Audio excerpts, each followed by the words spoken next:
Alright, hey guys, this is Orthodox MD here. New YouTube channel, basically gonna make it short, try to be as me as humanly possible. Sorry for the sound in the background, that's my son. I am a former pediatric resident who wants to try to educate parents and actually navigating the hospital system. It can be really difficult, especially when we have a new child. So, trying to give you guys some tips and some help, tricks of the trade, ways doctors communicate, things like that. Keeping the introduction pretty short. So, what we're going to end up doing is carrying my son. Here he goes right there freaking out. Carrying him around, doing some videos, just some quick tips and tricks for the trade. All right, so hope you guys enjoy the videos. First one's going to be right after this cut. All right, YouTubers, I am back. First and foremost, I want to apologize for the fact that the camera orientation suddenly switched from horizontal to vertical. That's because, as you can see in my previous, before I came back here in the previous cut, my son was freaking out. I had to do the introduction part of the video with him, but I was actually able to get relief for the second part of the video. Actually, I recorded it and it was way too loud with him in the background, so I just have a second part. Now I'm able to sit down.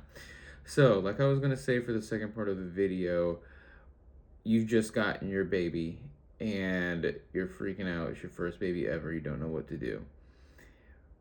Things they're going to want to do in the hospital is check vital signs. They want to give their first vaccines. Let me go back in order. Give their first vaccines. Make sure the vital signs are stable, including blood sugar for the first 24 hours. Make sure that you're able to feed your baby appropriately. That's depending on your choice, mom. Sorry, dads. Your choice, mom, in terms of breastfeeding or in terms of formula feeding your child. Want to make sure that everything in terms of how you're coping with the stress of having a newborn child, how you're doing, mom, if you have proper support, and also want to make sure that you and your baby have good bilirubin, not you, sorry, your baby has good bilirubin levels. They're going to check that when he or she is 1 day old, as well as making sure they do their newborn screen. So the newborn screen has to happen at the 24-hour mark or later. It cannot happen beforehand. So these are the basics of what is going to be done. First thing I'm going to talk about is the vaccinations. You have the vitamin K shot. You have the antibiotic ointment that goes over your child's eyes, as well as hepatitis B vaccine. Hepatitis B vaccine, usually a lot of parents understand that as being the one that prevents liver cancer. And yes, please get that. It's normally required. You can choose to not get it if you wish. The next one is going to be the erythromycin ointment. This is for gonorrhea, chlamydia prevention. And some parents opt not to do it. It's really harmless, and it helps to just make that risk factor go down to zero. And then you also have the vitamin K shot. So the vitamin K shot is to prevent bleeding. Children do have a small chance of having bleeding into parts of their brain called the ventricles. This is where all of the fluid that lubricates the brain, washes it out, is made and flows through the brain. The vessels here are very weak in terms of integrity, and it's easier for them to bleed in children. So this will help to mitigate any bleeding that occurs if it does. Most of the time, any bleeding that does happen for children, there's several grades for them. I won't go into the grading system, but usually it's a small grade and they resolve on their own without having any issues happen to your child. There's no reason to go and check for these. There's no reason to get any imaging, because in order to properly image a child's brain for this, um, they would have to be taken out of the newborn unit and go into the ICU, just because there's no nursing staff available to be able to take babies to and from the newborn unit in most hospital facilities for that type of imaging. So there's no need to do that. Most of the time there's no issue, and it's more of a big concern for premature babies. Not much of a concern for full-term babies, but we do have the vitamin K shot just in case there's some small bleeding that we don't know about. And it's also important, especially for moms of children who want to be circumcised. So if you want your child circumcised, this will make the bleeding risk decrease a lot. Next thing is checking the vital signs: heart rate, respiratory rate, temperature. All of those are going to be important. Want the heart rate to be mostly above 120. Newborn babies have a much higher heart rate than adults, so that's a normal heart rate. We don't like anything over 180, but probably around 150, 160 is pretty normal for a newborn child. Want to make sure the temperature is not too low or too high. Too low for babies is under 96.4 degrees Fahrenheit. So anything below that, we start to get concerned, and we'll try to warm your child as much as we can and be safe as possible. And anything for respiratory rate, anything over 64 breaths per minute is too fast. We will monitor your child's respiratory rate very closely. For you guys at home, once we do that monitoring and they are normal for 24 hours, we're confident that you won't have any issues at home. Most of the children who have normal vital signs in the first 24 hours don't have any conditions when they go home. Please, there's no need for you guys to monitor it. I know that it can be really scary with a newborn child. There's really no need to add extra stress into what you're doing at home to help take care of him or her. Just you guys are going to be great parents. Just make sure that you try to get sleep. Sleep is going to be very, very short. So just try to get sleep. Try to make sure that you feed your child. That's the biggest thing. That's the biggest job you guys have is feeding them, changing them. They're going to do mostly everything completely normal. And blood sugar is not going to be checked for children who are within the normal weight range. And also, it's not going to be checked unless you, as a parent, again, when I say parent on these videos, I mean mom. Sorry, dads. Mom doesn't have gestational diabetes. If she does have gestational diabetes, what we will do is check the blood sugar of your baby just to make sure that the blood sugar doesn't fall low. We don't really ever have an issue with children's blood sugar being too high. The reason it does fall low is because your baby produces insulin just like you produce insulin. So moms, if your sugar levels are high, that means the baby has to make more insulin to lower the blood sugar levels. And then once I'm just going to say he for baby, sorry. Once he is outside of the womb, those blood sugar levels will drop. If he's making more insulin, it might just take some time to recover for that. So we'll check the blood sugar, make sure it's normal. If it is, there's no intervention that needs to be done.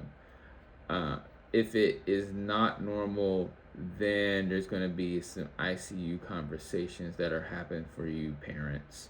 I will discuss more about things that will send children to the ICU after being born in the next video. So after these things are done, we'll check the bilirubin levels. We don't need a We don't need to get blood to check that. Bilirubin is basically just a breakdown product from red blood cells. When a baby is born, they start to break down the red blood cells that they were making, that the red blood cells they had excess of when they were inside of mom. So they have more red blood cells inside of mom, a different type of hemoglobin inside of mom. So they're going to have to break that hemoglobin down and replace it with adult hemoglobin. It's called adult hemoglobin. Before they had fetal hemoglobin, so they'll have to break down the fetal hemoglobin in order to replace it with adult hemoglobin. This breakdown product causes an increase in a chemical known as bilirubin.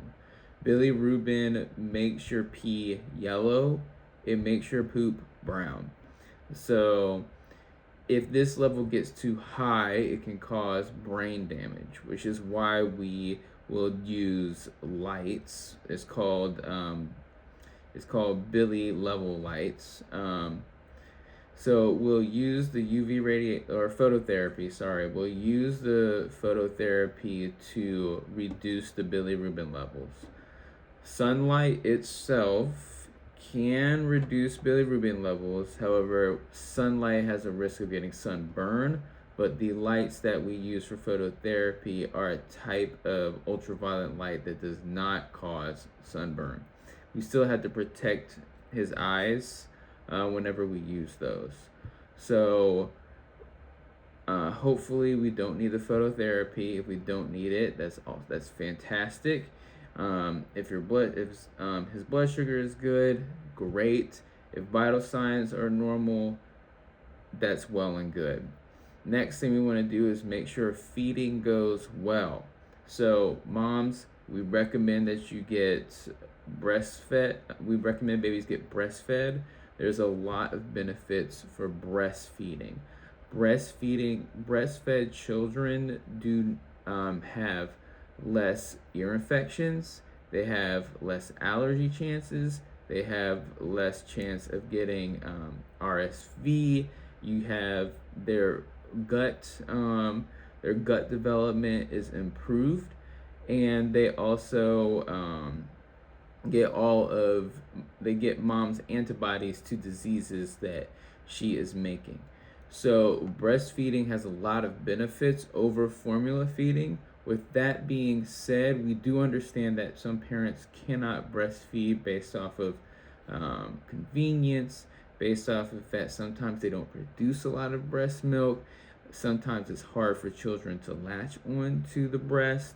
We understand that this could be an issue, and there's always option for formula feeding. Most formulas, almost like all commercial formulas, have to be made a specific way to provide babies with all the nutrition they need. Please, please, please, parents, I know there's information out there about getting like all natural type, making your own formula. We do not recommend that you make your own formula to feed your baby, just because there's vitamins, minerals, proteins, specific amount of calories that are necessary, certain like macromolecules that need to be in the formula that is specifically designed so that the babies can grow appropriately and have proper brain development. We do not recommend that you use your own, because there could be something missing that is vitally important, and your child might have what we as doctors call failure to thrive. This will send your child back to the hospital if they can't regain their birth weight. So that's why we recommend that the commercial formula is not harmful to your child. It's more harmful and I have seen children come back, is because parents trying to do the best they can for their children have made their own formula, and their children didn't gain appropriate weight. So we really need to make sure that you guys understand that the formulas that you buy over the counter are safe for your child. With that being said, if you do decide to breastfeed, we recommend that you guys have a lactation consultant in the hospital. Some hospitals, I understand, may not have a lactation consultant. Most of the hospitals that take care of newborn children should have someone to talk to you about breastfeeding. If you're interested in breastfeeding, please make sure that you ask the doctor to talk to a lactation consultant. If you want to be breastfed your child and you're not sure how, you should be able to get access to a lactation consultant in order to understand how that process goes. After you have all of that said and done, I know it's a lot. After you have all that said and done, we are ready to discharge you. You feel comfortable, you got information that you need. We feel like you can be a successful parent. We are not going to discharge you home unless we feel like everything will go smoothly within the course of a few days. We always have the next visit with the primary care doctor within 3 to 4 days of being seen after a birth. So just make sure. I will go over the after visit instructions, what to do, when to call the doctor, and when you should be concerned in a later video. So like I said, you guys will do great. Make sure that you advocate for yourselves. You should get a lactation consultant if you're interested in that. And we do. And again, I want to reassure you guys that these first rounds of vaccines, they're not harmful. They're going to do everything they can for your baby to make sure that they have healthy development, no bleeding, no infections. All right. So thank you for listening. I will see you guys in the next video. This is Orthodox MC signing off. Peace.